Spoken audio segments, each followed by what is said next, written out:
तो बच्चे आज का हमारा टॉपिक रहेगा रिप्रोडक्शन। ठीक है, अब रिप्रोडक्शन पढ़ने से पहले आपको कुछ बातें रिवाइज करनी पड़ेगी। जैसे कि हमने पिछले कुछ चैप्टर्स जो अभी हमने 2 चैप्टर जो हमने कवर किए हैं उसमें हमने क्या क्या देखा। पहले हमने लाइफ प्रोसेस पढ़ा। लाइफ प्रोसेस में हमने क्या देखा था कि हम किस तरह से अपनी लाइफ को सस्टेन करते हैं, किस तरह से हमारी लाइफ जो है हम लिविंग किस तरह से रहते हैं। तो हमें लिविंग रहने के लिए हमारी बॉडी को कुछ फंक्शनिंग करनी है। तो हमारी बॉडी की जो फंक्शनिंग है जिसकी वजह से हम क्या जिंदा हैं, उन फंक्शंस पे हमने देखा था। लाइफ प्रोसेस में हमने न्यूट्रिशन को पढ़ा, न्यूट्रिशन में डाइजेशन देखा हमने, डाइजेस्टिव सिस्टम अपना पूरा पढ़ा, है ना। उसके बाद हमने क्या पढ़ा, हमने रेस्पिरेटरी सिस्टम। ठीक है, रेस्पिरेटरी सिस्टम क्या हो गया, देखो रेस्पिरेशन और ब्रीथिंग के बीच में मैंने आपको डिफरेंस बता दिया। ठीक है, अब रेस्पिरेशन और ब्रीथिंग के बीच के डिफरेंस के बीच में नाचते नहीं रहना। ठीक है, रेस्पिरेशन क्या हो गया, रेस्पिरेशन हो गया जो हम फूड खाते हैं उसमें से एनर्जी निकालने के प्रोसेस को, break down of glucose molecule, जो ग्लूकोज मॉलिक्यूल को तोड़ के उसमें से एनर्जी निकालने के प्रोसेस को क्या कहते हैं, रेस्पिरेशन। और ब्रीथिंग किसे कहते हैं, inhalation and exhalation is called breathing. ठीक है, बात समझ आ रही है। अब देखो रेस्पिरेशन के बाद हमने देखा, रेस्पिरेशन जैसे ही कंप्लीट हुई, अब जो हमने फूड खाया उसमें से जो ग्लूकोज निकला, तो हमारी बॉडी में, पूरी बॉडी को रिक्वायरमेंट है उस ग्लूकोज की, उस फूड की। तो पूरी बॉडी में वो फूड कैसे पहुंचेगा, तो सर्कुलेट करना है। सर्कुलेट करने के लिए हमने सर्कुलेटरी सिस्टम पढ़ा।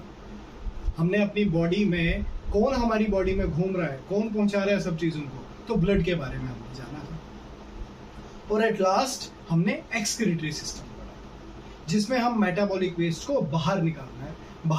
कैसे मेटाबॉलिक प्रोसेस में कैसे वेस्ट जो है, नाइट्रोजनस वेस्ट जैसे अमोनिया, यूरिया, ठीक है, यूरिकोटेलिक, है ना, यूरिक एसिड वगैरह सब मैंने पढ़ाया हुआ है, तो हमने वो देखा था। ठीक है, उसके बाद हमने देखा कंट्रोल एंड कोऑर्डिनेशन वाला चैप्टर जिसमें हमने ह्यूमन ब्रेन को पढ़ा। ठीक है, अब देखो अब नया चैप्टर आता है, उस चैप्टर का नाम आपकी टेक्स्ट बुक लिखती है हाउ डू ऑर्गेनिज्म रिप्रोड्यूस। ठीक है, ये चैप्टर जो है, इस चैप्टर में एक क्वेश्चन मार्क की तरह इस चैप्टर की हेडिंग दी गई है कि कैसे ऑर्गेनिज्म रिप्रोड्यूस करते हैं। अब कैसे ऑर्गेनिज्म रिप्रोड्यूस करते हैं आपकी क्लास 10th में लिखा गया इस चैप्टर। अब इससे पहले हमें पता होना चाहिए कि ये रिप्रोडक्शन क्या होता है, ऑर्गेनिज्म रिप्रोड्यूस करते कैसे हैं। ठीक है, तो करते कैसे हैं वो तब पता चलेगा जब पहले हमको एटलीस्ट इस वर्ड का तो मतलब पता हो कि रिप्रोडक्शन होता क्या। ठीक है, पहला सवाल आता है रिप्रोडक्शन होता क्या। दूसरा सवाल, इंपॉर्टेंट सवाल आता है कि रिप्रोडक्शन होता क्यों। ठीक है, रिप्रोडक्शन क्यों होता है, क्या रिक्वायरमेंट क्या है। जैसे डाइजेस्टिव सिस्टम जब पढ़ा था, जितने भी हमने सिस्टम पढ़े उसमें हमने रिक्वायरमेंट्स पढ़ी, उसकी नीड थी। ठीक है, उसी तरह से हम रिप्रोडक्शन को भी इसी तरह से आप कंसंट्रेशन बना के रखो। फोन देखो बच्चे, ये ऑफलाइन मोड ही मान के चलो इसको, ये ऑनलाइन वाया ऑफलाइन है। ठीक है, घर पे प्रॉपर आपने अपना फोन सामने रखना है, कोशिश करो कि हेडफोन लगा लो। ठीक है, रूम में कोई डिस्टरबेंस ना हो, प्रॉपर अपनी कॉपी खोल के बैठो। शॉर्ट पॉइंट्स लिखवाऊंगा, नोट्स आपके पास नोट्स अवेलेबल हो जाएंगे, ग्रुप में मैं भेज दूंगा। आपने क्या करना है, बस एक कॉपी साथ रखनी है और जो मैं पॉइंट्स बोल रहा हूँ उनको धीरे धीरे नोट करते जाना है। टोटल कमांड आपकी इस चैप्टर पे आ जाएगी। ठीक है, अब देखो बच्चे, अब बात हो रही है रिप्रोडक्शन की। अब रिप्रोडक्शन मैंने आपको पहले से ही बताया है कि मेरी अप्रोच हमेशा रहती है कि वर्ड को पकड़ो। ठीक है, अब हम देखते हैं वर्ड क्या है, रिप्रोडक्शन। ठीक है बच्चे, रिप्रोडक्शन, ये रिप्रोडक्शन 2 वर्ड से बना है, री और प्रोडक्शन। ठीक है, री मीन्स क्या होता है, री मीन्स हो गया रिपीट, क्लियर। और प्रोडक्शन का मतलब हो गया टू मेक, किसी चीज का बनाना, किसी चीज को बनाना, प्रोड्यूस करना। अब रिपीट प्रोडक्शन का मतलब क्या है, रिपीट प्रोडक्शन का मतलब है जो नई चीज बनी वो हूबहू पुराने की जैसी हो, मतलब पुरानी जैसी ही हो। ठीक है, जैसे एग्जांपल के तौर पे अगर हम देखें तो हमेशा आप देखोगे एक डॉग का जो बेबी होगा वो भी डॉग ही होगा, क्लियर है ना। मैन जो है या ह्यूमन जो है, मैन नहीं लिखेंगे, ह्यूमन लिखेंगे। ठीक है, ह्यूमन हमेशा किसको जन्म देंगे, ह्यूमन को ही जन्म देंगे। मतलब जो प्रोजेनी आती है, जो जनरेशन नेक्स्ट आती है, जो ऑफस्प्रिंग आता है, वो अपने पेरेंट से ही रिलेटेड होगा, अपने पेरेंट के ही जैसा। ठीक है, ये हो गया इस वर्ड का मतलब रिप्रोडक्शन। ठीक है, अब सर हमको वर्ड का मतलब तो क्लियर हो गया कि रिप्रोडक्शन क्या होता है।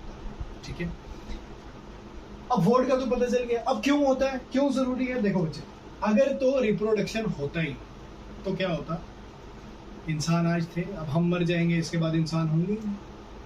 तो ये स्पीशी को मेंटेन रखना, लाइफ को मेंटेन करना, ठीक है, लाइफ की मेंटेनेंस किसकी वजह से, एक तो हमारी बॉडी में हमको लिविंग कौन बना रहा है, हमारी बॉडी के इंटरनल सिस्टम्स, क्लियर, और हमारी प्लेनेट अर्थ पे लाइफ को लिविंग कौन, मतलब लाइफ को सस्टेन कौन करा रहा है, तो वो एक प्रोसेस है जिसे हम रिप्रोडक्शन की ही वजह से इस सृष्टि पे, इस अर्थ पे लाइफ पॉसिबल है, लाइफ जो है आगे चल रही है, आगे बढ़ रही है, तो इंफॉर्मेशन आगे बढ़ रही है। समझ में आ रहा है?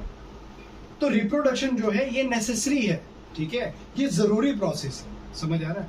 अब हम इसकी डेफिनेशन देखेंगे कि रिप्रोडक्शन की डेफिनेशन क्या होती है। बहुत सिंपल डेफिनेशन है, दी बायोलॉजिकल प्रोसेस, ये एक बायोलॉजिकल प्रोसेस है इन विच, जिसमें organism produce new organism, organism produce करेगा किसे, नए ऑर्गेनिज्म को, ठीक है, ऑफ देयर ओन काइंड, अपनी ही तरह का ऑर्गेनिज्म, ठीक है, अपने ही टाइप का ऑर्गेनिज्म जो है वो प्रोड्यूस करेगा। यहां तक होप्स हो कि आपको क्लियर हो चुका होगा। अब हम इसके आगे देखेंगे कि हमने इस चैप्टर में पढ़ना क्या क्या।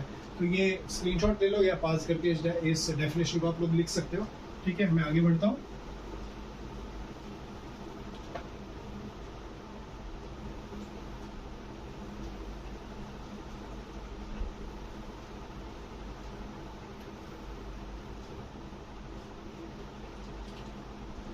अब देखो बच्चे, रिप्रोडक्शन जो है ना,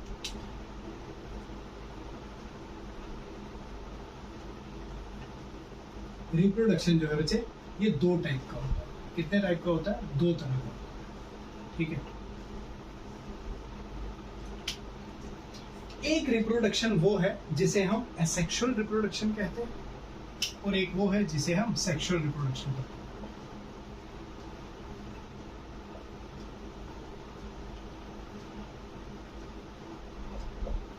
और एक है सेक्सुअल रिप्रोडक्शन।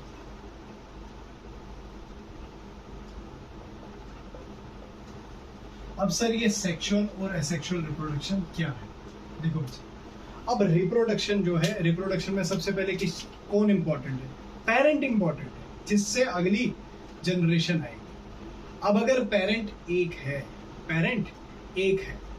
तो उससे जो प्रोजेनी बनेगी, उससे जो आगे ऑफस्प्रिंग बनेगा, एक ही पेरेंट जिसमें इन्वॉल्व होगा, उस टाइप की रिप्रोडक्शन को कहते हैं एसेक्सुअल रिप्रोडक्शन।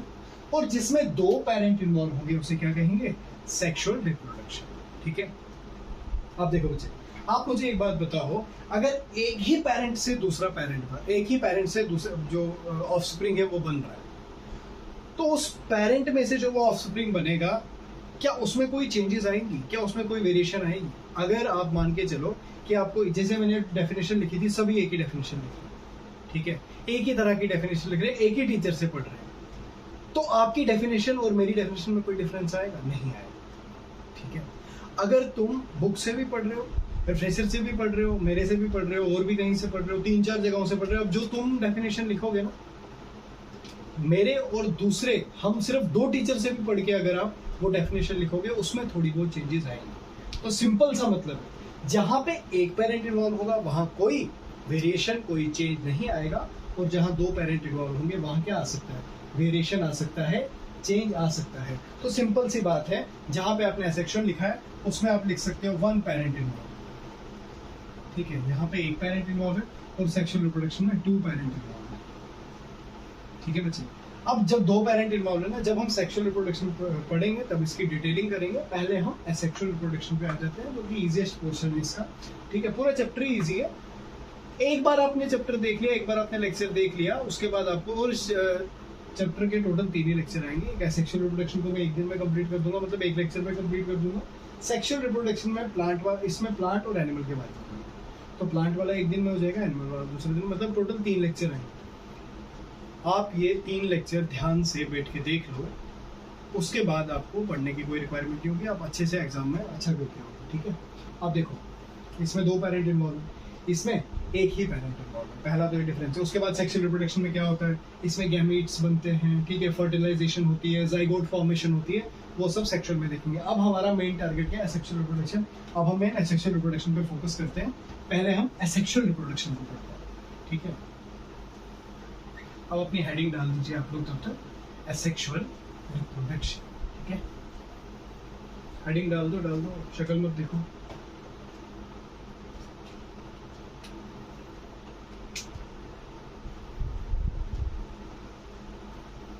Asexual reproduction।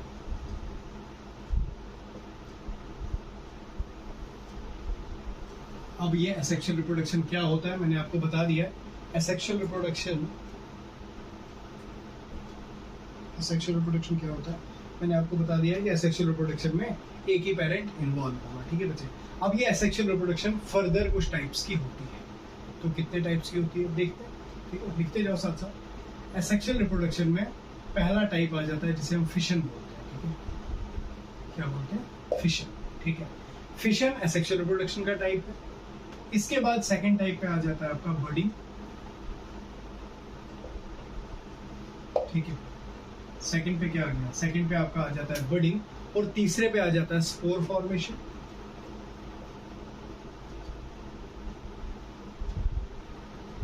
साथ साथ याद भी करते जाओ, ठीक है। पहला फिशन आ गया, दूसरा बडिंग आ गया, तीसरा स्पोर फॉर्मेशन आ गया, चौथा आपका आ जाता है फ्रेगमेंटेशन, ठीक है, फ्रेगमेंटेशन, और फिफ्थ आपका आ जाता है रीजनरेशन।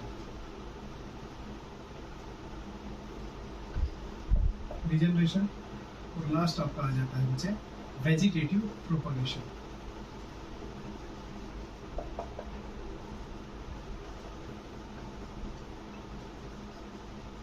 Vegetative propagation. तो टोटल कितनी तरह के हो गए गिनते हैं, 1 2 3 4 5 और 6 तरह के। बच्चे वेजिटेटिव प्रोपगेशन जो है फर्दर 2 तरह का होता है, यहीं पे लिख लेता हूँ उसे। 2 तरह का होता है, एक होता है नेचुरल और एक होता है आर्टिफिशियल, ठीक है। एक नेचुरल टाइप का होता है और एक आर्टिफिशियल टाइप का होता है, ठीक है। अब सर एसेक्सुअल रिप्रोडक्शन में टाइप्स होती हैं, क्या क्या टाइप्स हैं, फिशन है, बडिंग है, स्पोर फॉर्मेशन है, फ्रेगमेंटेशन है, रीजनरेशन है और वेजिटेटिव प्रोपगेशन है। और वेजिटेटिव प्रोपगेशन फर्दर 2 तरह का होता है, नेचुरल और आर्टिफिशियल, ठीक है। अब हम फिशन से स्टार्ट करते हैं। सबसे पहले हम फिशन को पढ़ते हैं, ठीक है। यहाँ तक होप सो आपने नोट कर लिया होगा, ठीक है। इसके आगे हम एक एक को डिस्कस करते हैं, ठीक है। एक एक पे एकदम से कमांड आ जाएगी, ध्यान से बस क्लास के टाइम पे फालतू का फोन को स्क्रॉल वगैरह नहीं करना, बिल्कुल लेक्चर एक क्लास का फील लेके लो, तो आपको इसमें कोई भी डाउट नहीं रहेगा, ठीक है। अगर डाउट होगा भी तो आप मुझे मैसेज कर सकते हो।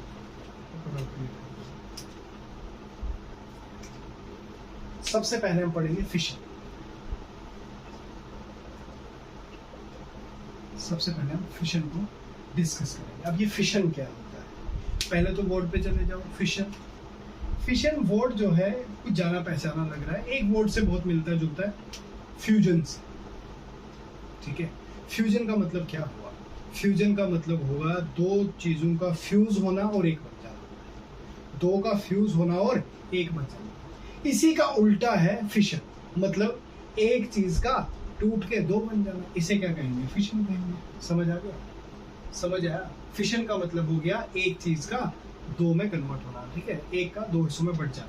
मैक्सिमम टाइम फिशन ये बेसिकली, अच्छा पहले फिशन जो है वो, फिशन की भी टाइप्स है, एक बाइनरी फिशन है और मल्टीपल फिशन है। तो पहले टाइप्स लिख लेते हैं इसके। एक है बच्चे बाइनरी फिशन और मल्टीपल फिशन, ठीक है। एक बाइनरी फिशन है और एक मल्टीपल फिशन है, ठीक है। बाइनरी फिशन, बाई मीन्स 2, तो जिसमें एक सेल जो है 2 हिस्सों में बढ़ जाएगा, पेरेंट बॉडी 2 में कन्वर्ट, 2 डॉटर सेल्स में कन्वर्ट हो जाएगी, उसे बाइनरी फिशन कहेंगे। मल्टीपल फिशन मतलब 2 से ज्यादा, समझ आ गया, 2 से ज्यादा होगा तो मल्टीपल फिशन होगा, ठीक है बच्चे। अब इस बाइनरी फिशन में हम देखेंगे, पहले बाइनरी फिशन करवाता हूं। पहले हम बाइनरी फिशन देखेंगे। बाइनरी फिशन अमूबा में होता है, ठीक है। Single cell organism, unicellular organism जिसे हम कहते हैं। ये बच्चे अमूबा की एक डायग्राम, ठीक है। एक अमूबा की सेल है, आपने पहले भी पढ़ा है इसमें, न्यूट्रिशन ऑफ अमीबा हम पढ़ चुके हैं लाइफ प्रोसेस में। ये अमीबा की सेल है, ये अमीबा का न्यूक्लियस है, ठीक है। ये अमीबा का क्या है? न्यूक्लियस। क्लियर? ये अमीबा का क्या है बच्चे? ये अमीबा का न्यूक्लियस है।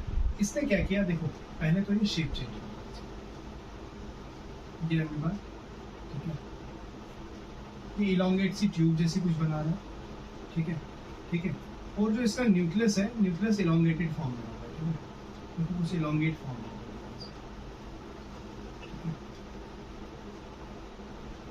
ये इलॉन्गेट फॉर्म में आपका न्यूक्लियस जो है, इलॉन्गेट फॉर्म ऑफ न्यूक्लियस भी लिख सकते हो, इसको लिख लो नीचे, इलॉन्गेट फॉर्म ऑफ न्यूक्लियस, ठीक है। और ठीक इसके बाद नेक्स्ट स्टेप में क्या होगा? नेक्स्ट स्टेप में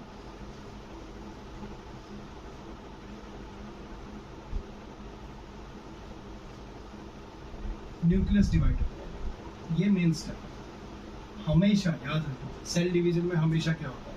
पहले न्यूक्लियस डिवाइड होता है, उसके बाद साइटोप्लाज्म डिवाइड होता है, उसके बाद होल सेल डिवाइड होता है। सबसे पहले सेल डिवीजन में न्यूक्लियस डिवाइड होगा। देखो बच्चे, यहाँ अलग न्यूक्लियस आ गया, यहाँ अलग न्यूक्लियस आ गया, समझ में आ रहा है? तो इसको आप लिख सकते हो डिवीजन ऑफ न्यूक्लियस एंड, अच्छा पहले इसको लिखो आप, डिवीजन ऑफ न्यूक्लियस लिख लो, division of nucleus and cytoplasm भी हो गया। देखो साइटोप्लाज्म भी इसका अलग हो गया, इसका अलग हो गया, बस ये ट्यूब जुड़े हुए, ठीक है। देखो डिवीजन ऑफ न्यूक्लियस, देखो इसमें division of nucleus, division of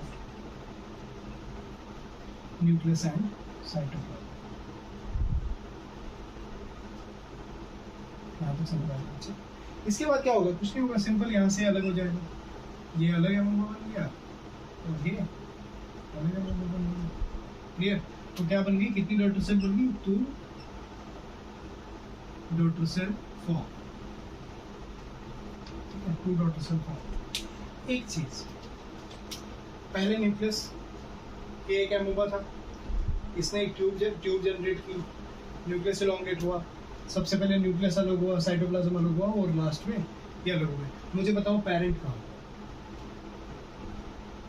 unicellular organism जब डिवाइड करेगा ना, जैसे ही वो डिवाइड करेगा, यूनिसेलुलर ऑर्गेनिज्म की डिवीजन और रिप्रोडक्शन दोनों साइमल्टेनियसली। डिवीजन होगी मतलब रिप्रोडक्शन, रिप्रोडक्शन होगी मतलब डिवीजन हुई है तभी है, ठीक है। दोनों एक दूसरे के साथ, मतलब दोनों एक ही प्रोसेस है, ठीक है।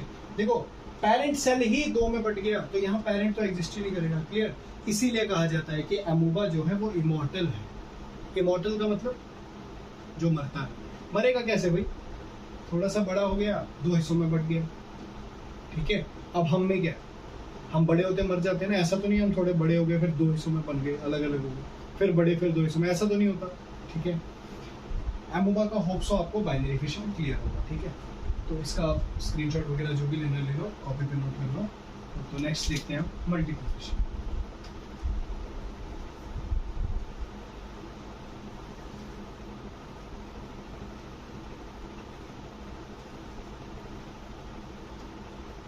बाइनरी फिशन सबको होप सो क्लियर होगा। अब देखेंगे हम मल्टीपल फिशन, ठीक है।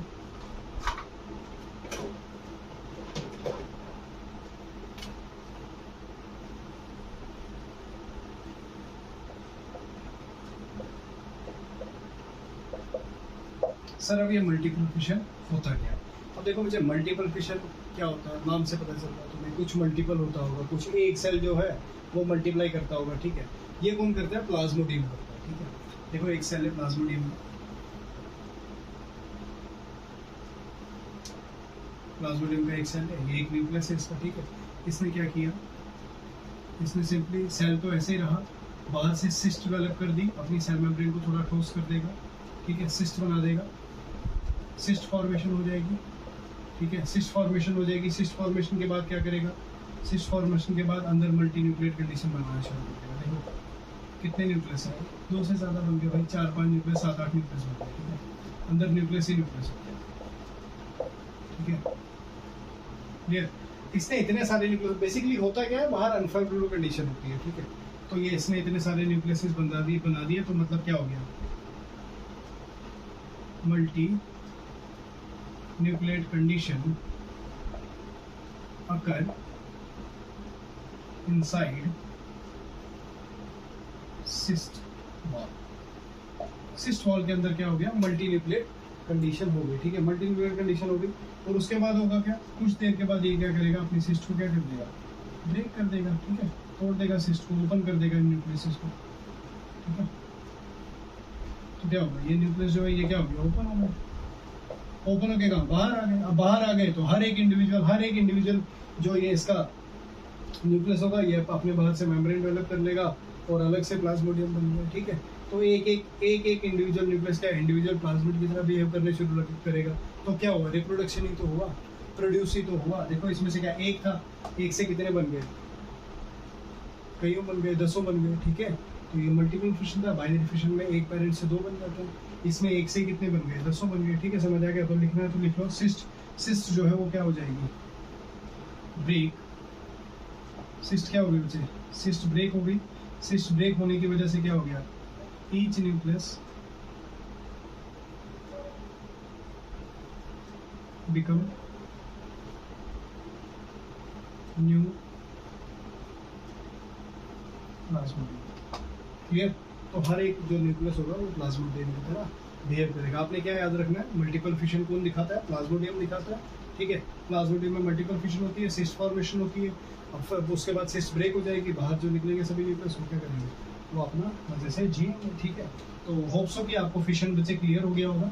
इसके बाद हम नेक्स्ट देखते हैं, फिशन कंप्लीट हो गया। तो फिशन के बाद दूसरा क्या था, शाबाश, पीछे देख के नहीं, याद नहीं रहा, ठीक है। फिशन के बाद क्या है बच्चे, फिशन के बाद अब हमारा बडिंग, ठीक है। एक प्रोसेस आता है जिसका नाम है बडिंग। अब ये बडिंग क्या है, बडिंग बेसिकली क्या है, बडिंग सिंपल आप समझो, एक ऑर्गेनिज्म, ठीक है, एक ऑर्गेनिज्म, ठीक है, मान के चलो एक ऑर्गेनिज्म है, उसने छोटा सा कुछ उसकी बॉडी में से कुछ एक्सटर्नल ग्रोथ निकल रही है, एक्सटर्नल बड निकल रहा है, एक्सटर्नल कोई भी एक एक्सटर्नल चीज निकल रही है जो उसकी बॉडी से बाहर की तरफ निकल रही है, छोटी सी है। उसके बाद धीरे धीरे वो बड क्या होगा, ग्रो होगा। और जब वो बड थोड़ा ग्रो होने के बाद क्या होगा, कट के टूट के घिर जाएगा और पूरा एक अपने जैसा ऑर्गेनिज्म तैयार कर देगा। अब इसमें पेरेंट रहता है, बडिंग में पेरेंट जो है वो रहता है, समझ आ गया। और बडिंग जो है यूनिसेलुलर में नहीं मल्टी सेलुलर में हो जाती है, हाइड्रा में, ठीक है। और यूनिसेलुलर में भी होती है, ईस्ट में होती है, ठीक है, ईस्ट में होती है। और हाइड्रा इसके एग्जांपल है, हाइड्रा वाली कंडीशन में आपको बताऊंगा। बडिंग में क्या होता है बच्चे, ध्यान से देखेंगे।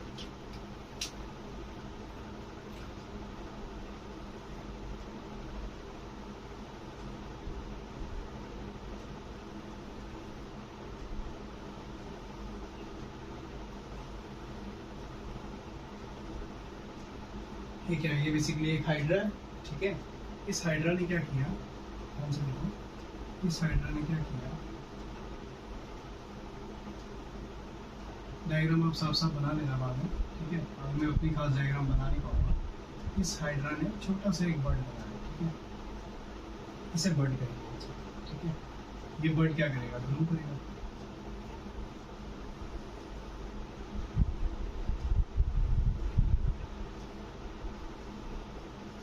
ये बर्ड क्या करेगा, ग्रो किया इस बर्ड ने, ठीक है।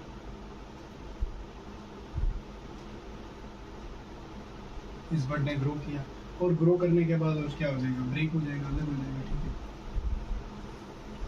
ये मेन पेरेंट बॉडी थी हाइड्रा की, जो पहले से चली आ रही है, ठीक है, इसमें।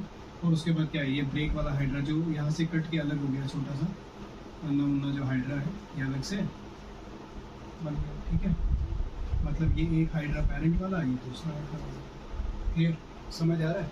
तो यहाँ पे क्या था बच्चे, यहाँ पे क्या है, ये हाइड्रा है, ठीक है, ठीक है, ये हाइड्रा है। यहाँ पे क्या हुआ, यहाँ पे छोटा, अच्छा पहले यहीं पे दिखा देता हूँ, यहाँ पे छोटी सी आउटग्रोथ आएगी, ठीक है, इसे कहीं छोटी सी आउटग्रोथ आएगी, ठीक है, ठीक है, ये छोटी सी आउटग्रोथ आएगी, इसे बर्ड करेंगे। इस बर्ड में से ये निकला, इसमें से फिर ये निकलेगा और इसमें से फिर आगे जाके पूरा ऑर्गेनिज्म बन जाएगा, ठीक है।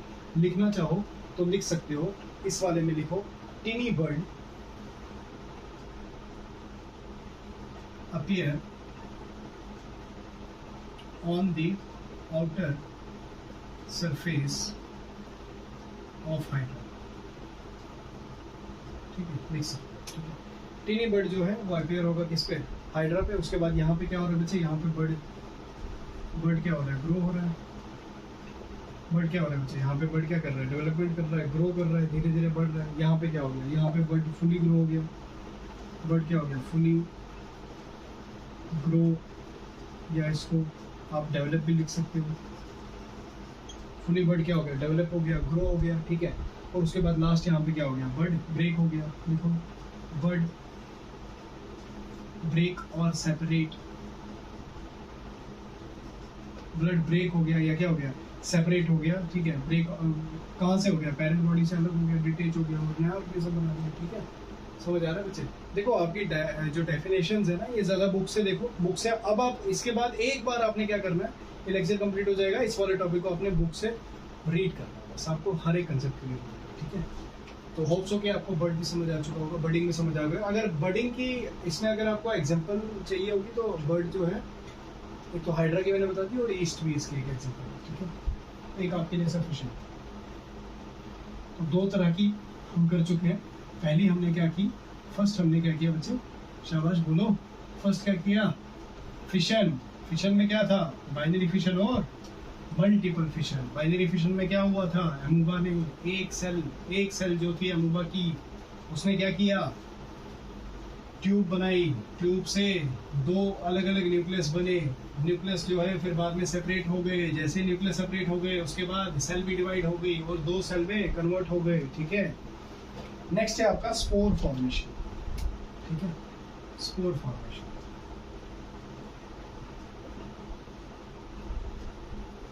अब ये स्पोर फॉर्मेशन क्या है, अब आ जाओ पहले स्पोर। ये स्पोर क्या चीज होती है, देखो बच्चे, स्पोर बेसिकली मैं आपको एक रिलेट करके बताता हूँ। अब वैसे ये है तो बिल्कुल ठीक तो नहीं है, लेकिन अगर हम रिलेट करके समझे तो थोड़ा आसान हो सकता है। आपने जब कभी एप्पल खाया है तो उसके अंदर ना सीड निकलता है। ठीक है, उस सीड की क्या मतलब क्या खासियत है, क्या काम है उस सीड का उस फ्रूट के अंदर। वो सीड अगर तुम जमीन में लगाओगे, लेकिन कहाँ, अब देखो एप्पल भी क्लाइमेटिक कंडीशन, ठीक है, एनवायरमेंटल कंडीशन बहुत ज़रा, जो ये प्लांटेशन है इसमें एनवायरमेंटल कंडीशन का काफ़ी रोल होता है। ठीक है, अब तुम ये सीड उठा के रेगिस्तान में लगाओगे थोड़ी लगेगा। ठीक है, वो ध्यान रखना। तो आपने क्या करना है, वो आपने सीड उठाया। ठीक है, उस सीड को आप अगर ज़मीन में लगाओगे तो क्या होगा, एप्पल का एक प्लांट बन सकता है। तो मतलब उस सीड की क्या कैपेसिटी है, उस सीड की क्या कैपेबिलिटी है, उस सीड की कैपेबिलिटी है पूरे एक ऑर्गेनिज्म को बनाना। तो ये स्पोर क्या है, स्पोर भी कुछ ऐसा ही है। स्पोर भी कुछ ऐसे पार्टिकल्स हैं, कुछ ऐसे छोटे छोटे, बस ये स्पोर क्या होते हैं, ये स्पोर हम आंखों से देख नहीं सकते, ये माइक्रोस्कोपिक होता है। तो मैं स्पोर्स को शॉर्टकट में माइक्रोस्कोपिक सीड का नाम देना शुरू कर देता हूँ। ठीक है, जबकि ये गलत है, समझने के लिए ठीक है। ठीक है, अब किसी को बोल मत देना, ये समझने के लिए, तुम्हें समझ आ गया ना तो अपना काम बनता भागने जाने का। ठीक है, तुम्हें समझ आना चाहिए, समझ आ रहा है। तो स्पोर फॉर्मेशन क्या होती है, बेसिकली स्पोर फॉर्मेशन कौन करता है बच्चे, फंजाई। आपने फंजाई, फंगस तो देखी होगी, अपने आसपास भी अभी भी देखोगे ना तो आपने फंगस जरूर देखोगे। अगर कोई बच्चा ऐसा है जिसने फंगस नहीं देखी तो उसे मैं सिंपल सी एक बात बोलता हूँ, जब आप लोग घर पे देखो, कभी कभार क्या होता है कि हम कोई खाने की चीज़ या कोई सब्जी पड़ी होगी ना, वो अगर वो कोली अगर हम कहीं, वो जो कटोरी होगी जिसमें वो सब्जी होगी, वो हमने अगर साइड पे रख दी, साइड पे रखने के बाद क्या होगा, साइड पे जैसे, एक मिनट से पानी पी, एक मिनट सॉरी,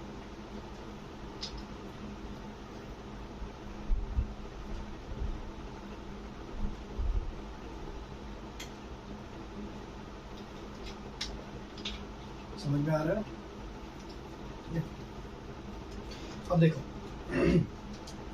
तो स्पोर, ये फंगस की बात हो रही है, तुमने कहाँ देखा, तो वो सब्जी अगर सड़ रही है बच्चे, आपने 4-5 दिन तक उस कटोरी को नहीं देखा, और जैसे ही आप 5वें दिन उसको देख रहे हो, उसके ऊपर आपको रुई जैसी दिखे। वो रुई क्या है, वो फंगस है।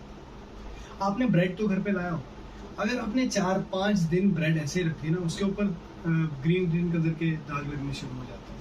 ठीक है, अलग अलग कलर के पैटर्न बनने शुरू हो जाते हैं, वो क्या है, वो फंगस है। ठीक है, आपने ये खाया होगा, मतलब पोटैटो, आलू खाते हो ना घर पे, आलू को जब आप कट करते हो उसमें रेड कलर के जो दाग लगते हैं ना, वो भी फंगस है। तो अब अगर कोई ये कहे कि हमने फंगस नहीं देखा है तो तुमने फंगस अच्छे से देखा। सर अब ये फंगस होता क्या है? बच्चे, फंगस एक मल्टी सेलुलर ऑर्गेनिज्म होता है, ठीक है, मल्टी सेलुलर ऑर्गेनिज्म होता है, ठीक है, यूकैरियोटिक ऑर्गेनिज्म होता है, यूकैरियोटिक मल्टी सेलुलर ऑर्गेनिज्म होता है। अब यूकैरियोटिक क्या होता है आपको मैंने सेल पढ़ाया हुआ है, प्रोकैरियोट और यूकैरियोट आपको पता है। अगर नहीं पता है तो रिप्रोडक्शन के साथ इसका कोई लेना देना नहीं है, परवाह नहीं है, आगे बढ़ो। तो जो फंगस है, ये फंगस क्या करता है? ये फंगस का जो रिप्रोडक्शन करने का तरीका है ना, अपनी आगे प्रोजेनी बढ़ाने का तरीका है, तो वो स्पोर बनाता है, ठीक है, स्पोर फॉर्मेशन करता है। तो सीधा आ जाता है फंगस पे, देखो ध्यान से।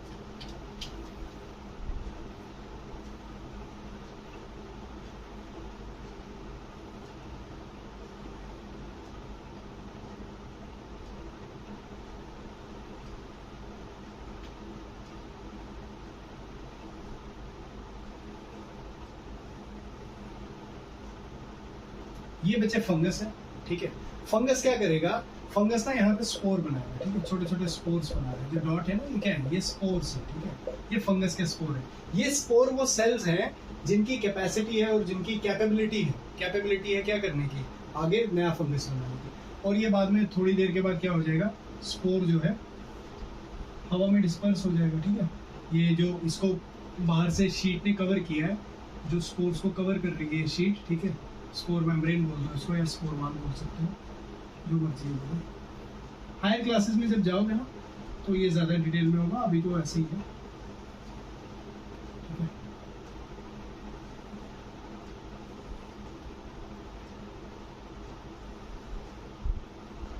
इसमें जो ये स्पोर्स है ना बच्चे, तो एक जब ये स्पोर फुली मैच्योर हो जाएंगे, पूरे तैयार हो जाएंगे, तो ये मेम्ब्रेन जो है टूट जाएगी और ये कहाँ चले जाएंगे? बाहर एनवायरनमेंट। एनवायरनमेंट में क्या है? हवा है, एयर है। ये स्पोर क्या है? माइक्रोस्कोपिक ऑर्गेनिज्म, बहुत छोटे, इतने छोटे कि हवा इनको उड़ा रही है और हवा में घूम रहे हैं बिंदास, ठीक है। सर हवा में घूम रहे थे तो हमारे खाने पे कैसे आ गए? आपने जब खाने को ओपन रखा ना बच्चे, उस खाने में क्या है? उस सब्जी में क्या है? उस सब्जी में क्या है? वो फूड है, ठीक है। और जो फंगस होता है, इसकी जो न्यूट्रिशन जब तुम देखोगे ना, फंगस हेटेरोट्रॉफ है, ठीक है। हेटेरोट्रॉफ मतलब दूसरों पे डिपेंड। और हेटेरोट्रॉफ में भी कौन सा वाला? ये सैप्रोफिटिक होता है। सैप्रोफिटिक मतलब डेड एंड डिकेड, और डेड और डिके ऑर्गेनिज्म पे जिंदा रहने वाला। अब तुम बोलोगे सर सब्जी तो शाकाहारी है ना, सब्जी शाकाहारी है, लेकिन शाकाहारी तो है, लेकिन वो क्या है? प्लांट की लाश ही है ना। शाकाहारी प्लांट की लाश, उसको हम क्या बोलेंगे? सब्जी बोलेंगे, जो थर्मोकोली में रखी हुई है, ठीक है। तो जैसे जैसे ये स्पोर उसके ऊपर आएंगे, एक अनफेवरेबल कंडीशन मिलेगी, स्पोर्स को लगेगा कि हम यहाँ पे तो डेवलप कर सकते हैं, ग्रो कर सकते हैं, हमारे खाने का जुगाड़ हो गया, तो धीरे धीरे अपनी कॉलोनी बनाता है और पूरा फंगस फैल जाता है। अगर तुम उस कटोरी को नहीं हटाओ ना तो देखना ये रुई जो है बढ़ते जाएगा, ठीक है, वो जो फंगस का एरिया है वो बढ़ते जाएगा। इसीलिए हम लोग क्या करते हैं, जो सब्जियां वगैरह होती है उनको रेफ्रिजरेटर में डाल देते हैं। तो रेफ्रिजरेटर में ऐसा क्या होता है? रेफ्रिजरेटर में बाहर की हवा तो नहीं जा सकती। अगर खोलते टाइम थोड़ी सी हवा चले भी गई, उसमें थोड़े स्पोर चले भी गए, वहां पे टेम्परेचर इतना कम है, स्पोर को टेम्परेचर चाहिए भाई, तभी टेम्परेचर चाहिए स्पोर को। इसीलिए गर्मियों में आपकी सब्जी जल्दी खराब हो जाती है एज कम्पेयर टू सर्दियाँ। समझ आया? यहाँ से एक कंसेप्ट और क्लियर होता है। तो स्पोर फॉर्मेशन पता चल गया, इससे पूरा फंगस, अब ये फंगस बन गया, समझ आ गया? तो ये फंगस का स्ट्रक्चर होता है। तो स्पोर फॉर्मेशन भी हमारा कंप्लीट हो गया, ठीक है। तो हमने 3 चीजें अच्छे से समझ ली हैं, इनमें कोई कंफ्यूजन आपको बिल्कुल नहीं होना चाहिए। पहला हमने कंसेप्ट क्या समझा? फर्स्ट कंसेप्ट हमने समझा, बोलो फर्स्ट कंसेप्ट क्या समझा? पहला हमने फिशन देखा, फिशन के बाद हमने क्या देखा? बोलो, फिशन के बाद क्या देखा? फिशन देखा, फिशन में बाइनरी फिशन देखा और मल्टीपल फिशन देखा। उसके बाद क्या देखा? हाइड्रा था, हाइड्रा में बड बना था, बड क्या? बड बडिंग, समझ आ गया? उसके बाद थर्ड क्या है? स्पोर फॉर्मेशन देख लिया। तो चौथा क्या है? चौथा ना मैं दोनों को साथ में लिखता हूँ क्योंकि दोनों में बहुत ज्यादा कंफ्यूजन रहता है, ठीक है, दोनों मिलते जुलते रहते हैं, ठीक है। दोनों को एक साथ समझाने की कोशिश करेंगे। एक को कहते हैं फ्रेगमेंटेशन,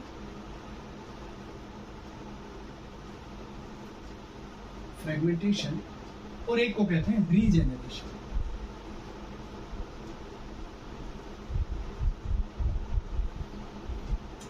एक को फ्रेगमेंटेशन कहते हैं और एक को रीजेनरेशन कहते हैं। अब ये फ्रेगमेंटेशन क्या होता है बच्चे, ठीक है, फ्रेगमेंटेशन क्या होता है, देखो बच्चे, एक प्लांट ही है स्पाइरोगाइरा, ठीक है, प्लांट बॉडी है, ठीक है, ये प्लांट होता है।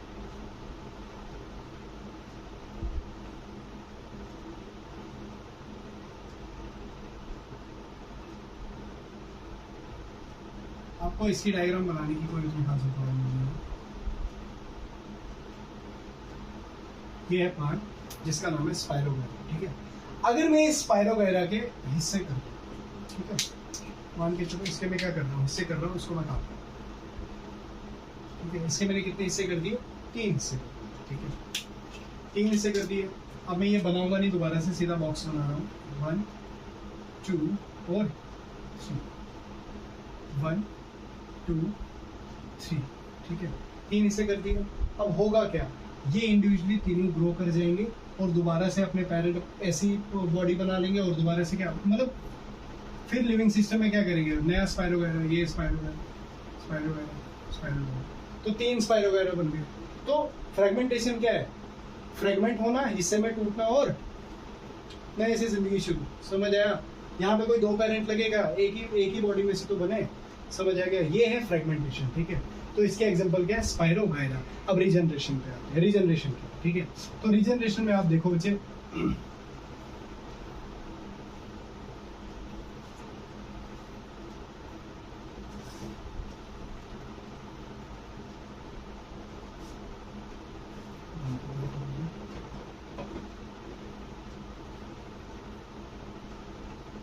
नीचे बनाते हैं ताकि इसके पॉइंट्स भी बनाते हैं।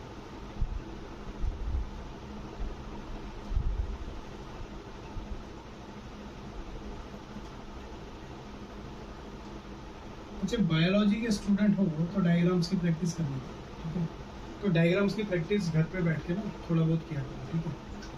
अब रीजनरेशन क्या होता है, पहले तो बोर्ड पे चले जाओ, री और जेनरेट, रीजेनरेट, जैसे रिप्रोड्यूस था तो रीजेनरेट क्या है, रीजेनरेट मतलब फिर से बनाना, ठीक है, फिर से बनाना, दोबारा से उस पार्ट को बनाना, दोबारा से उस चीज को बनाना, ठीक है। इसमें क्या होता है, इसके भी कुछ पार्ट्स, इसके भी कुछ फ्रेगमेंट काटते हैं,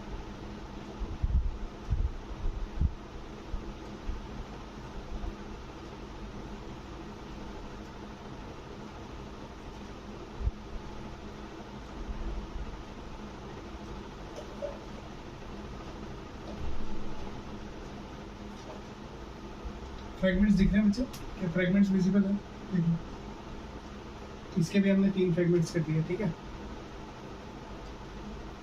देख रहे हो कितने फ्रेगमेंट्स हो गए, 1 2 और 3, ठीक है, 1 2 और 3।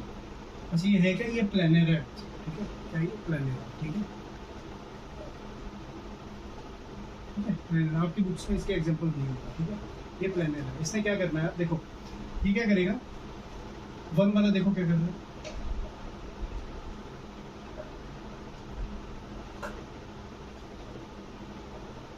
टू वाला देखो क्या कर रहा है,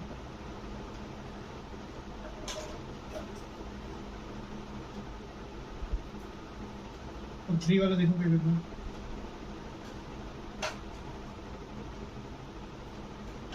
ये क्या हो गया, ये तो फिर से इसे तीनों मतलब 3 प्लेनेरा बन गए, 1 से 3 बन गए, 2 हिस्सों, हमने इसको 3 हिस्सों में बांटा था।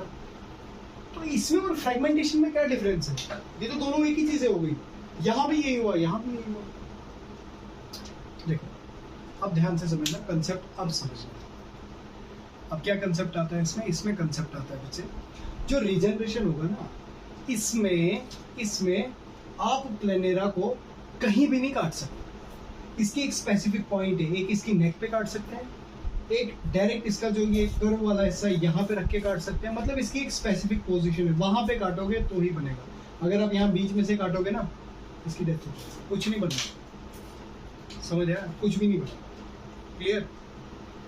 इसमें स्पेसिफिक पॉइंट है, मतलब इसके अंदर जो सेल्स है ना, कुछ खास पोर्शन है, उसी पोर्शन पे वो सेल्स होंगी जिनकी कैपेसिटी होगी दोबारा से रिजनरेट करने। एक एग्जांपल देता हूँ लिजर्ड की, आपने छिपकली तो देखी होगी ना बच्चे, ये छिपकली क्या करती है, छिपकली का एक डिफेंस मैकेनिज्म होता है, एक बचाव का मैकेनिज्म होता है। छिपकली सिंपल से क्या करेगी, जैसे ही छिपकली को लगेगा कि मुझे खतरा है, कोई मेरे को मारना चाहता है, वो क्या करेगी, वो आपको बेवकूफ़ बनाने के लिए, या जो इसे मार रहा है उसे बेवकूफ़ बनाने के लिए क्या करेगी, अपनी पूंछ को छोड़ देगी, ठीक है, अपनी पूंछ को अपनी बॉडी से अलग कर देगी और भाग जाएगी, और उसकी दुम जो है काफ़ी टाइम तक हिलते रहेगी, ताकि जो शिकारी था या जो उसका शिकार कर रहा था, जो भी जानवर उसे खाना चाहता था, वो दुम में उलझा रहे और छिपकली जो है भाग जाए। फिर एक मिथ है कि वो छिपकली जो है 7 दिन के बाद वो दुम उस छिपकली को ढूंढ लेती है और वो दुम उसके साथ चिपक जाती है। ऐसा कोई मिथ नहीं है, वो दुम वहीं की वहीं रह जाएगी। छिपकली की दुम में रिजनरेशन पावर है, वो दोबारा से रिजनरेट हो जाती है और दोबारा से दुम बन जाएगी। अब देखो, सिर्फ दुम उसकी, सिर्फ टेल उसकी नहीं बनेगी। ऐसा नहीं है कि उसकी टेल में से नहीं छिपकली बन जाएगी, समझ आया?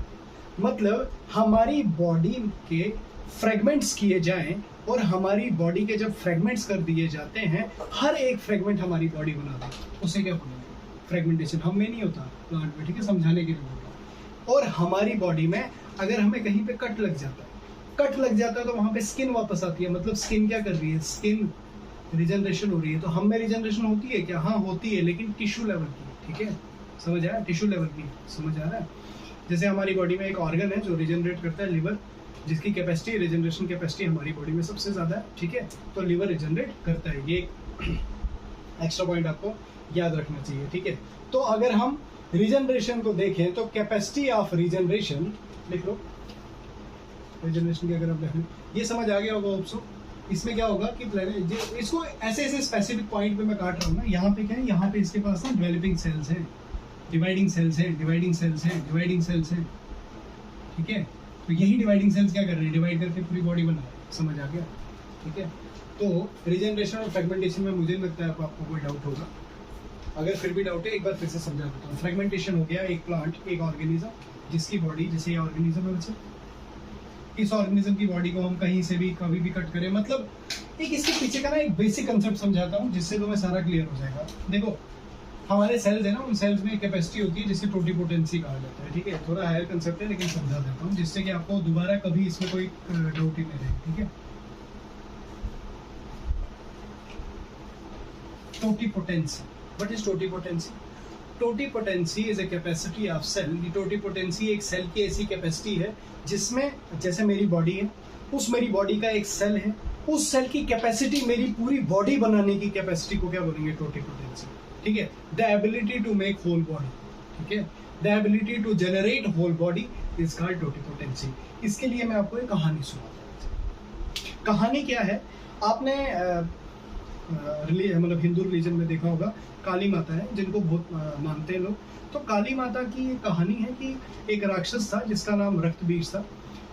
रक्तबीज को ना एक वरदान था कि तुझे जब भी कोई मारेगा और जहां जहां तेरे ब्लड के ड्रॉप्स गिरेंगे, वहां पे तू एक नए से एक पूरा राक्षस बन जाएगा, पूरा तैयार हो जाएगा। मतलब जहां पे जब उसे मारा जाता था तो कट लगता था, ब्लड गिरता था, तो जितने खून के कतरे गिरे उतने ज्यादा रक्तबीज बन गए। तो जब इसने आतंक करना शुरू कर दिया, इसने खुद से ही खून के टुकड़े गिरा, मतलब बूंदे गिरानी शुरू कर दी और अपनी पूरी सेना बना दी, तो तंग करने लग गया। तो माँ काली ने क्या किया, माँ काली ने इसको मारना चाहा, तो जैसे ही वो मारती थी तो इसकी जहां बूंद गिरती थी वहां से क्या निकलता था, वहां से पूरा रक्तबीज निकलता था। और अब देखो, आपने जब भी काली माता की फोटो देखी है, जब भी आपने उनकी तस्वीर देखी है, तो ध्यान से एक चीज देखो, उनके हाथ में उसका सर है, एक हाथ में सर है, एक हाथ में एक कटोरा होगा, ठीक है, एक हाथ में एक क्या होगा, एक बाउल होगा। उस बाउल में क्या है, उस बाउल में वो ब्लड को कलेक्ट करके उसके ब्लड को ही पी रहे, ताकि वो बूंद गिरे ही ना, क्योंकि अगर बूंद गिरेगी तो बूंद में से क्या निकलेगा, पूरा ऑर्गेनिज्म। उस बूंद की क्या है, टोटिपोटेंसी, उस बूंद की क्या है, कैपेसिटी, ठीक है। तो मतलब जो फ्रेगमेंटेशन दिखाते हैं ऑर्गेनिज्म, उनकी बॉडी के सब सेल में क्या है, टोटिपोटेंसी, उसके हर सेल में क्या है, टोटिपोटेंसी। तुम जहां मर्जी से काटो वो पूरा ऑर्गेनिज्म बना देगा। लेकिन रीजनरेशन वालों के सेल के पास कुछ स्पेसिफिक रीजन्स में वो सेल हैं जिनके पास टोटिपोटेंसी की पावर है, जैसे ये वाले रीजन है, टोटिपोटेंसी की पावर है तो पूरा ऑर्गेनिज्म बना, समझ आ गया। अब रीजनरेशन में इसमें कोई डाउट नहीं रहेगा, फिर भी रहेगा तब भी मुझे पूछ लेना, मैं फिर से क्लियर करवा, ठीक है। तो यहाँ पे हो गया होगा शायद, इससे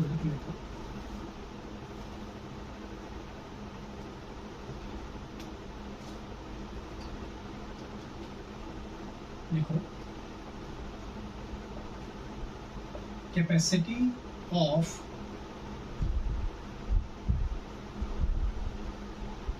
रिजनरेशन, कैपेसिटी ऑफ रिजनरेशन या रिजनरेटिंग या रिग्रोइंग, ठीक है, capacity of regeneration of certain body part,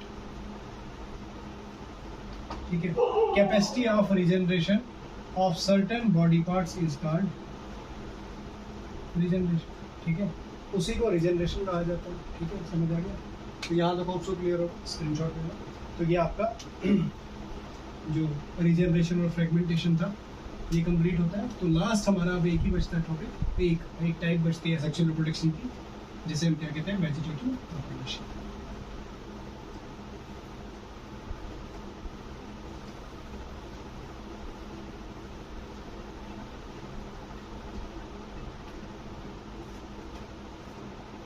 last बचता है जिसे हम वेजिटेटिव प्रोपगेशन कहते हैं।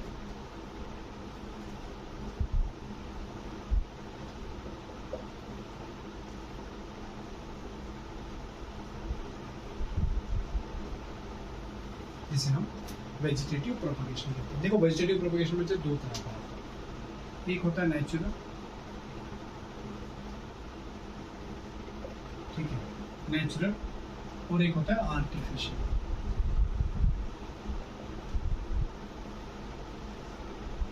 देखो वर्ड से हमको पता चलता है, नेचुरल मतलब जो खुद से हो, ठीक है, जो कुदरती है चीजें, और आर्टिफिशियल मतलब हमने उसमें कुछ न कुछ एडिशन की होगी, हमने अपनी दुम घुसाई, ठीक है। अब नेचुरल तरीके में क्या क्या होता है, मुझे नेचुरल तरीके में सिंपल सा आ जाता है। नेचुरल किसके द्वारा होगा, या तो रूट से होगा, बाय रूट, ठीक है, या बाय स्टेम, या बाय लीव्स, ठीक है। रूट क्या हो गई, जड़ें, स्टेम क्या हो गया, पेड़ का तन्ना होता है ना, ठीक है, ट्रंक जिसे कहते हैं। देख लो, जिसे नहीं पता ये भी देख लो बच्चे, ये ट्री होता है, सॉइल है, उसके नीचे देख लो ये क्या है, ये रूट्स आ गई, ये स्टेम आ गई, ठीक है। उसके बाद यहाँ पे जो ब्रांचेज होंगी, इन ब्रांचेज के ऊपर जो लीव्स होंगे, ये जो पत्तियां हैं, ठीक है, ये लीव्स कहते हैं, ठीक है। यहाँ तक तो इतना तो सबको पता ही होगा, चलो फिर भी मैंने बता दिया। बेसिक्स क्लियर करने ज़्यादा ज़रूरी है, ज़्यादा ऊपर से नॉलेज रखने की कोई ज़रूरत नहीं। अगर आपके बेसिक्स क्लियर है तो आपको कोई भी हरा नहीं सकता है, ठीक है। अपने फंडामेंटल्स, अपने बेसिक्स को बिल्कुल क्लियर रखना है, ठीक है। उसके बाद आर्टिफिशियल आ जाता है। आर्टिफिशियल में क्या क्या आ जाता है, आर्टिफिशियल में बच्चे कटिंग आ जाता है, ग्राफ्टिंग आ जाता है, और लेयरिंग आ जाता है। कटिंग, ग्राफ्टिंग और लेयरिंग। पहले एक बार ये फ्लो चार्ट आप बना दो अपनी कॉपी पे, फिर उसके बाद डिटेल में पढ़ेंगे रूट से क्या है, स्टेम से क्या है, लीफ से क्या है, कटिंग, ग्राफ्टिंग और लेयरिंग कैसे होती है, क्या होती है, सारा हम डिटेल में देखेंगे, ठीक है। इसको मैं रख देता हूँ। अब हम देखते हैं पहले नेचुरल टाइप।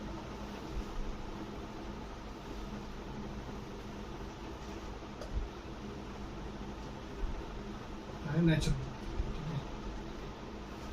नेचुरल में क्या होगा बच्चे, नेचुरल में रूट से, ठीक है, रूट से। अब देखो बाय रूट कैसे होगा। अब रूट, हम कभी भी यार, तुम घर में प्लांटेशन तो तुमने की होगी, प्लांटेशन में क्या है, डायरेक्टली रूट उठा दिया, लगा दिया। ये तो आपने यार वो पोटैटो तो देखा होगा ना, पोटैटो आलू,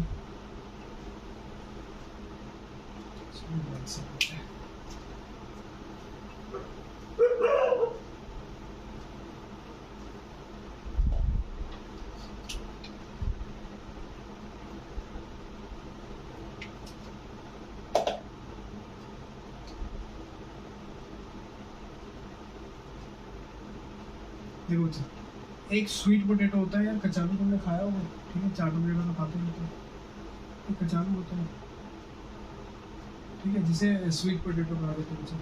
ये रूट की मॉडिफिकेशन है बेसिकली। कैसे रूट की मॉडिफिकेशन हमें पता चला, तुम अगर कचालू को देखोगे ना, इसके साइड से ना बाल होते हैं, रूट्स होते हैं, ठीक है। हमने क्या करना है, अगर हम इसी के यहाँ से रूट कट करके लगा देना, तो इससे भी पूरा जो ऑर्गेनिज्म है, पूरा ऑर्गेनिज्म बन सकता है, ठीक है। यहाँ पर अगर आप आलू को देख लो, ठीक है, आलू को देख लो, आलू किसकी मॉडिफिकेशन है बच्चे, स्टेम की मॉडिफिकेशन, ठीक है। ये रूट वाला मैंने दिखा दिया, स्वीट पोटैटो, ठीक है। ये पोटैटो सिंपल जो तुम लोग खाते हो घर में, ठीक है। इसमें आपने देखा होगा ये आई जैसी बनी होती है, आंखें बनी होती है, ठीक है, क्लियर। और एक चीज़ और देखोगे, इसमें ना कुछ बर्ड भी बन जाता है, काफ़ी देर रखे हो ना तो वाइट वाइट कलर के वो बर्ड जैसे बन जाते हैं, ठीक है। तो अगर आप इसके बराबर सा एक टुकड़ा काटो, ज़मीन में लगाओ, पूरा प्लांट बन जाएगा। समझ आ गया? तो ये भी वेजिटेटिव प्रोपगेशन की एक एग्जांपल है। और ये पोटैटो जो है वो स्टेम की है, स्वीट पोटैटो रूट की। रूट की क्यों? यहाँ पे बाल देख रहे हो ना, इसकी वजह से मैं बताया ये रूट है, ठीक है। और रूट की क्यों सर? इसी रूट से बाद में आगे जाके इसमें पहले स्टेम बनेगा, ठीक है। इसमें हमको कैसे पता चलता है कि स्टेम की मॉडिफिकेशन है? एक तो हमको ऐसे पता चला क्योंकि ये जो है ना, इसके बाद जब हम इसको लगाएंगे तो इसमें से प्लांट निकलेगा। प्लांट निकलेगा मतलब इसमें से लीफ निकलेगी, तो जिसमें से लीफ निकलेगी वो स्टेम में से लीफ निकलती है, डायरेक्टली रूट में से लीफ नहीं निकल सकती। तो ये स्टेम की मॉडिफिकेशन है आपका पोटैटो, ठीक है। लीफ की क्या है? लीफ की ब्रायोफाइलम होता है, ठीक है। ये लीफ है बच्चे, ब्रायोफाइलम में ऐसा होता है, इसकी लीफ पे ही ना, लीफ पे ही रूट्स निकलनी शुरू हो जाएंगी, ठीक है। रूट्स निकल जाएंगी, ठीक है, लीफ पे रूट्स निकल जाएंगे। छोटा सा ऐसे लीफ जैसा लीफ स्ट्रक्चर बना होता है, लीफ स्ट्रक्चर बना, आपको याद रखनी है एग्जांपल, बात ज़्यादा आपको सोचना है, ठीक है। लीफ जैसे बने होंगे इसी लीफ पे, तो इसका एक एक टुकड़ा अगर हम लगा दें तो पूरा ऑर्गेनिज्म बन सकता है। ये नेचुरल प्रोसेस है। तो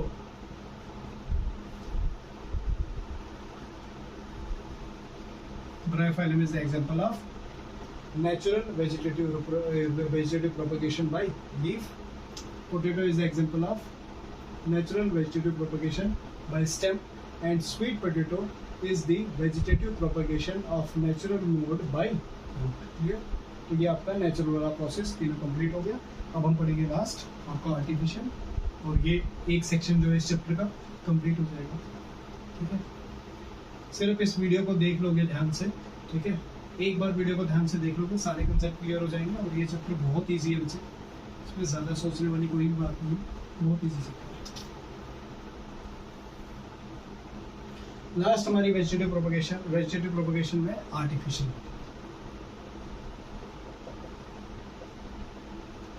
आर्टिफिशियल मेथड में पहला आ जाता है कटिंग। अब ये कटिंग क्या है? कटिंग क्या? काट रहे हैं, क्या काट रहे हैं, ठीक है, क्या काट पीट रहे हैं। देखो कटिंग में हम क्या करते हैं बच्चे, कटिंग में हम क्या करेंगे, सिंपली काटेंगे किसी चीज़ को, ठीक है, कट करेंगे। जैसे आपने देखा होगा कटिंग में हम क्या करते हैं, कटिंग में ना आपने देखा होगा किसी के घर पे फूल लगे होंगे, ठीक है, रोज़ वगैरह के फूल लगे होते हैं, गुलाब के फूल लगे होते हैं। तो हम क्या करते हैं, हम सिंपली, हमको फूल अच्छे लगे, उसकी टहनी काट के लाएंगे। टहनी काट के लाओ, उसकी टहनी काट के लाई, ठीक है, उसको एक साइड से काटा, ठीक है।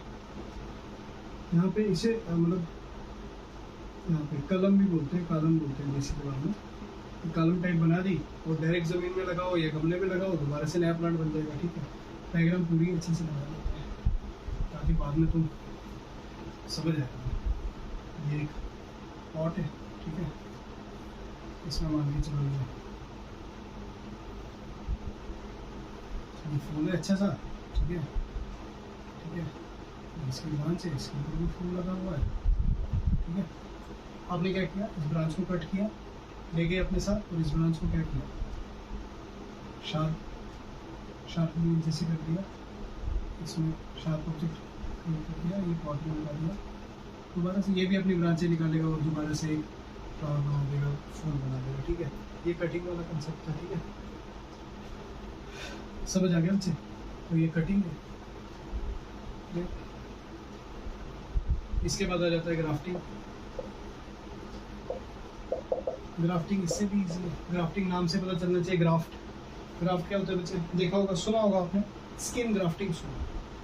स्किन ग्राफ्टिंग में क्या होता है, देखो कभी कभार किसी को लग जाती है, बाय द वे किसी को जैसे लग गई और उसकी जो स्किन थी, उसका जो मसल था वो खराब हो गया, मसल खराब हो गया, स्किन खराब हो गया, तो हम क्या करते हैं, उसकी बॉडी के ग्लूट मसल्स या उसकी बॉडी के कोई सॉफ्ट टिश्यूज, वहाँ से थोड़ा सा स्किन ले लेते हैं और वहाँ पे स्किन का ग्राफ्ट कर देते हैं। मतलब ग्राफ्ट करना, एक ऑब्जेक्ट को उठा के दूसरे ऑब्जेक्ट में धंसा देते हैं, ठीक है।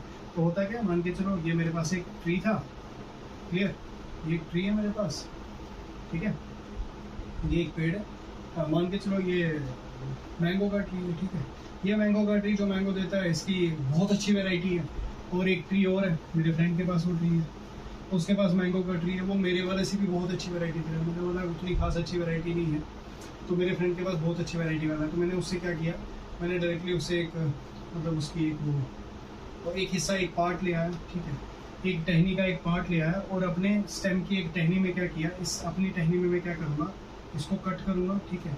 कट करके क्या करूँगा, वो बिल्डिंग ब्लॉक आपने पढ़ा होगा बचपन में, देखा बिल्डिंग ब्लॉक बनाते हैं, ठीक है, ऐसे एक गड्ढा सा क्रिएट करूँगा यहाँ पे, ठीक है, मतलब ताकि जॉइंट परफेक्टली लग जाए। और इसमें क्या करूँगा, जो वहाँ से मैंने टहनी लाई, इसमें भी इसी तरह की शेप लगाऊंगा जैसे बिल्डिंग ऑब्जेक्ट्स में होती है, बिल्डिंग ब्लॉक खेलते हैं ना, तो आपने बनाया होगा, तो इसको उठा के क्या यहाँ डाल दूँगा, ठीक है, समझ आया। तो ये कैसे आएगा यहाँ पर, ऐसे आएगा,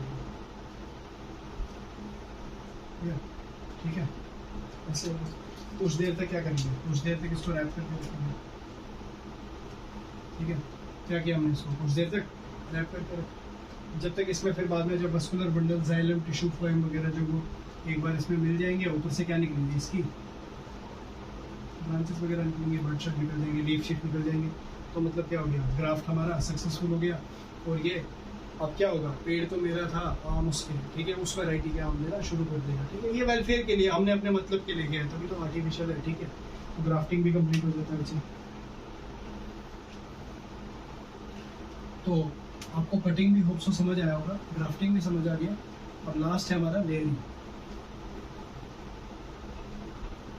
लास्ट है लेयरिंग।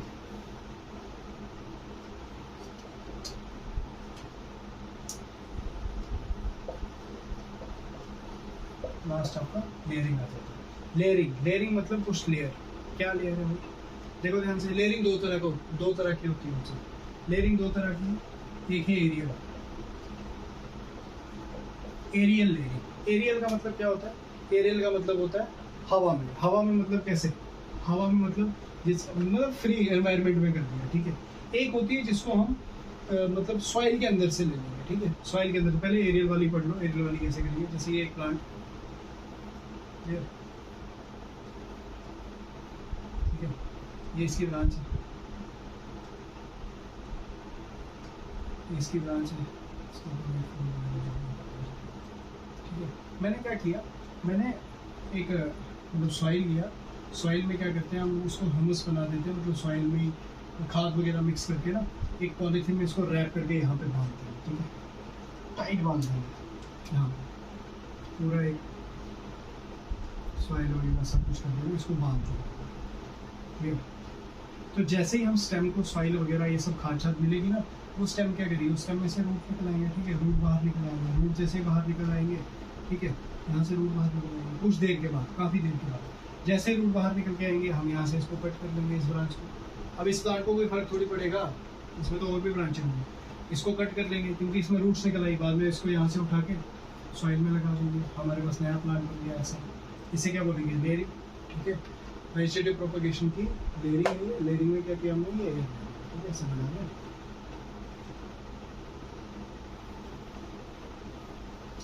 और दूसरी टाइप की आती है माउंड, ठीक है। माउंट लेयरिंग में क्या करेंगे, माउंट लेयरिंग में हम सिंपली देखो डायग्राम से ज़्यादा समझ आएगा। माउंट लेयरिंग में हम क्या करेंगे, नीचे ये प्लांट था, ये इसकी एक ब्रांच है, ये इसकी एक ब्रांच है, ये नीचे सॉइल है, ठीक है, ये रूट्स है। हम क्या करेंगे, हम यहाँ से इस ब्रांच को लेंगे, मोड़ेंगे और कहाँ डाल देंगे, सॉइल के नीचे, और यहाँ से बाहर बड़ी सी ब्रांच लेंगे, सेलेक्ट कर लिया ब्रांच को, ठीक है। हमने क्या किया, सॉइल के नीचे इसे डाल दिया, क्लियर, और यहाँ पे हिंज कर देंगे, ठीक है, बांध देंगे किसी चीज़ से। बांधने की कोई ज़रूरत नहीं है, जब एक बार सॉइल ऊपर से आ जाएगी। हाँ, अगर ज़्यादा नीचे नहीं जा पाइए तो बांधना पड़ेगा, नहीं तो ऐसे बांधने की कोई रिक्वायरमेंट नहीं होती, ठीक है। यहाँ से सॉइल आ गई, कुछ देर के बाद क्या होगा, ये प्लांट होगा, कुछ देर के बाद क्या होगा, यहाँ पे क्या आ जाएगी, रूट्स आ जाएंगी, ठीक है। ये अपनी पकड़ अलग से बना देगा। उसके बाद क्या करेंगे, उसके बाद इसको कट कर देंगे, ये अलग से जाएगा, ये अलग से जाएगा, तो इसको कट कर लो, ये अलग से जाएगा, ये अलग से जाएगा, ठीक है।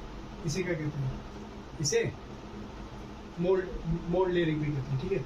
और ये आपकी जो एरियल लेयरिंग है ना, इसे गूटिंग भी कहा जाता है, गूट भी कहा जाता है, ठीक है। बुक में देख लेना, आपके लिखा हो। तो आपका कंप्लीट हो जाता है सेक्शनल प्रोडक्शन के जितने भी मोड्स थे वो सारे मैंने कंप्लीट कर दिया। लास्ट पे एक बार कंक्लूड करता हूँ, पूरा एक फ्लो चार्ट बनाता हूँ, उस फ्लो चार्ट को जैसे जैसे मैं फ्लो चार्ट बनाऊंगा आपने भी फ्लो चार्ट बनाना है, और उस फ्लो चार्ट से जितनी भी चीज़ें हमने पढ़ी हैं उन सबको साथ साथ रिकॉल करना है। तो आपको ये वाला जो आपका पोर्शन था ये कंप्लीट हो गया। दोबारा से मैं फ्लो चार्ट बना रहा हूँ, तो ध्यान से देखो।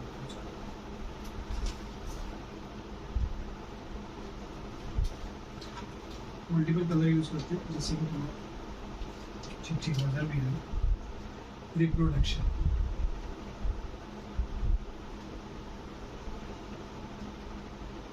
कितनी तरह की होती है भाई, अब साथ साथ बोलते जाओ और बनाते भी जाओ, ठीक है, गूंगे बन के मत बैठो। कितने तरह की होती है? 2 तरह, ठीक है। शाबाश। क्या क्या नाम है भाई, बोलो मुझसे बोलो। एसेक्सुअल, एसेक्सुअल रिप्रोडक्शन और सेक्सुअल रिप्रोडक्शन। क्लियर?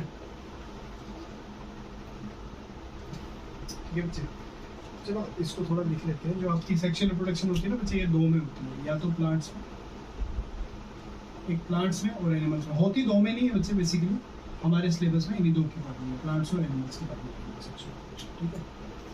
एनिमल ये एसेक्सुअल रिप्रोडक्शन में क्या कहते हैं, एसेक्सुअल रिप्रोडक्शन इतना तो डिटेल में पढ़ा दिया, पता होगा एसेक्सुअल रिप्रोडक्शन के क्या क्या टाइप्स हैं। देखो पहला हमने क्या पढ़ा, फर्स्ट क्या पढ़ा हमने बच्चे, फिशन। रिवाइज करो भाई, रिवाइज करो उसको, ठीक है। पहला हमने फिशन पढ़ा। फिशन में क्या क्या पढ़ा? फिशन में हमने बाइनरी फिशन पढ़ा। अच्छा हाँ, एक चीज और बच्चे, साथ में आपने एक काम करना है, मैंने एग्जांपल्स नहीं बताई आपको, कटिंग की, लेयरिंग की, ग्राफ्टिंग की। इनके एग्जांपल मैंने इसीलिए नहीं बताई है, इनके एग्जांपल आप बुक में देखो, जो आपकी बुक में इनके एग्जांपल लिखे हैं वही आपको याद करना है, ठीक है। वो देख लेना आप, जो आपकी जो एनसीईआरटी पढ़ रहे हो एनसीईआरटी से, जो आप जेके बोर्ड की टेक्स्ट बुक पढ़ रहे हो उससे, जो आपके एग्जांपल लिखे होंगे वो लिखना, ठीक है। अगर एग्जांपल बिल्कुल नहीं पता चल रही होंगे मुझे मैसेज कर देना, मैं आपको एग्जांपल बता दूंगा, ठीक है। बाइनरी फिशन और मल्टीपल फिशन। बाइनरी फिशन कौन दिखाता है? हम। मल्टीपल फिशन कौन दिखाता है? प्लाज्मोडियम, ठीक है। उसके बाद फिशन के बाद हमने पढ़ा बडिंग, कौन दिखाता है? हाइड्रा, ठीक है, हाइड्रा और ईस्ट। बडिंग के बाद क्या है बच्चे? बडिंग के बाद क्या पढ़ा था हमने? Spore formation. क्या पढ़ा? Spore formation, clear. Spore formation के बाद हमने क्या पढ़ा? फ्रेगमेंटेशन। क्या पढ़ा? फ्रेगमेंटेशन। फ्रेगमेंटेशन के बाद हमने क्या पढ़ा? रीजनरेशन।